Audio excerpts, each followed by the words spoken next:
Morning, folks. Been a couple days. Flu's been tearing up my house, and I apologize for not getting something up sooner. Um, so I've been thinking about the situation in Virginia and a lot of other states where we're seeing a Democratic presence increase, and unfortunately, a lot of problems develop. Now, I'm not saying all Democrats are bad folks. I'm not, because they're not bad folks in general. It's just a group inside the Democrats that seems to be a problem. There's a lot of older Democrats that still respect American values and have just been swept aside by their party for a more socialist view. And that's a problem. So, first I want to point out some facts about Virginia itself and what happened this last election. So when we look at Richmond from 2016 to 2019, the independent city of Richmond, for those of you who don't live in Virginia and understand their county structure, Virginia is an independent city and is not part of a county. It's kind of its own little kingdom in the kingdom sort of thing. It is predominantly controlled by Democrats, and from 2016 to 2019, it enjoyed a 10,223 person population increase. Now, Henrico County, the closest neighboring county to the south, I believe it is, in that same time period, saw an increase of 1,751 residents. It is a Republican stronghold. Chesterfield County, also a Republican stronghold, from 2016 to 2019, saw an increase of 4,343 citizens. So one has to wonder how one city controlled by Democrats saw a population increase of double what the neighboring two counties saw. Well, the obvious answer is the blue wave. People like George Soros and Michael Bloomberg shifting people into the state to control the vote in those states. Voter Meandering, if you will. Now, there's a couple problems that come with this. Obviously, it greatly changes the balance in elections.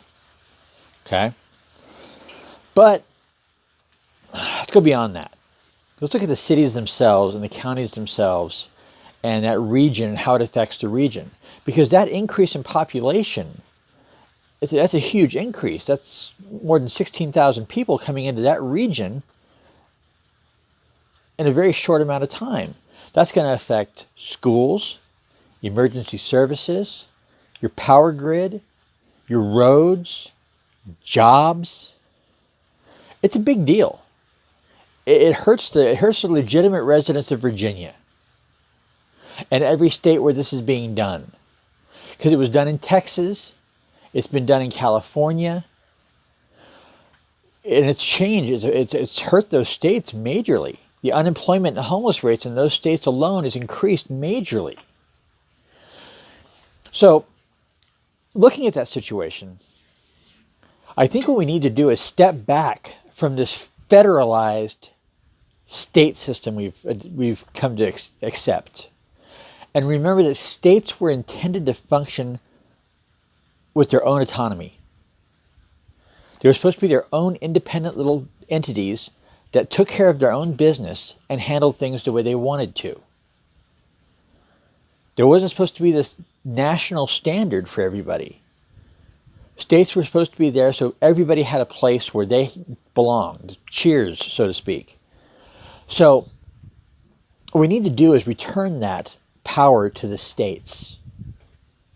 We need to give these states an option to control these kinds of situations and stop them. I've heard a couple ideas. My idea is this. If, in an election year, you move into a state, you are required to submit an application to the county commissioner where you intend to move to prove that you can support yourself and that you're not going to be a burden on community services. And I think it's reasonable if in that year there is a population increase of more than 5%, that the county or city have the right to charge a reasonable move-in fee to offset the cost of your moving to their region. The cost of emergency services, schools, roads, all that good stuff. I think it's perfectly reasonable for a couple of reasons. It's going to do three things right away. One, it's going to help offset the cost to those communities of those extra people moving into their region. Public services, schools, all that stuff needs those money. Okay? Secondly, as a nation, we'll get to watch who organizes protests against these cities doing this. And that will tell you who's funding the blue wave. Right off the bat. And lastly, the millionaires paying for this, they got rich for a reason. Because they're fiscally responsible. They don't spend money stupidly. If you make it expensive for them to fund their blue wave, their willingness to do so is going to diminish big time. I don't know. That's my idea. If you have an idea, let us know in the comments. As always, folks, be decent to each other. We're all in this together.